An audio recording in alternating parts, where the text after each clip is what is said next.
I've heard pastors say the rapture is coming, but I'm confused. Does the rapture occur before or after the tribulation?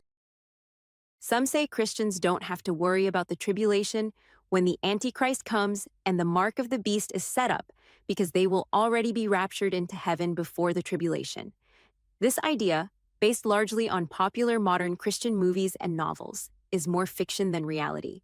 The idea of a pre-tribulation rapture is actually a new theory that was never accepted by our Protestant founders during the time of the Reformation and beyond, because the Bible does not support it. The theory didn't really become popular until later in the 20th century. While the word rapture isn't in the Bible, the concept of being caught up with rapt or force is found in 1 Thessalonians 4:16, 17, which says, "The Lord himself will descend from heaven with a shout, with the voice of an archangel, and with the trumpet of God. Then we who are alive and remain shall be caught up together with them in the clouds to meet the Lord in the air." While many claim that this verse is talking about a pre-tribulation rapture, the verse actually doesn't say anything about the tribulation. While the passage does not mention if the event occurs before, during, or after the tribulation, we can find a clue when it occurs in relation to the tribulation by comparing the events in the verse, such as clouds, trumpet, and the raising of the saints, with a parallel verse. Amazingly, we find a parallel picture of the second coming of Jesus in which we see the Lord and his angels coming on the clouds, with a great sound of a trumpet, and they will gather together his elect. Matthew 24:29, 31. Again, we see clouds, trumpet, and raising the saints. Obviously, these verses are talking about the same event, but the verse in Matthew tells us that this takes place immediately after the tribulation. Matthew 24:29.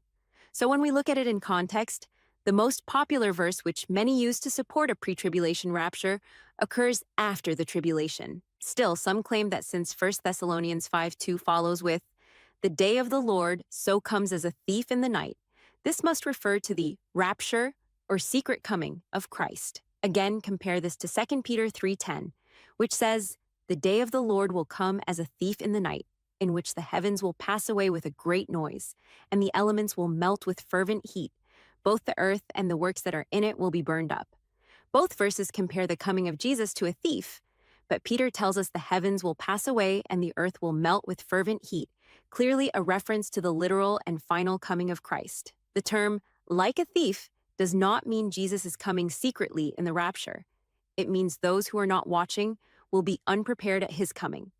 Pastors who try to break up the second coming of Jesus into two separate events are leading you into one of Christianity's most popular delusions. The term rapture never appears in the Bible, and there is no clear reference to such an event where people disappear and beam up into heaven like something from Star Trek. Still, people continue to twist Bible verses that speak about the second coming in an attempt to fit them into their fictional rapture scenario, like this "left behind" reference. Check it out. After telling us the second coming follows the tribulation, Jesus compares his coming to the flood, saying, "As Noah entered into the ark and did not know until the flood came and took them all away, so also will the coming of the Son of Man be. Then two men will be in the field.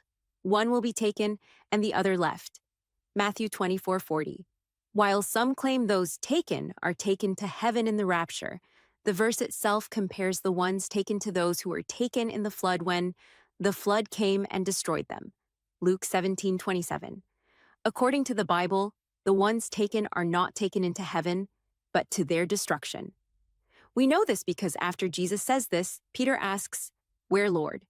He isn't asking where the one in the field is because he is still in the field. He is asking where the one is taken to. And Jesus replies, "Wherever the body is, there the eagles will be gathered." Luke 17:36, 37.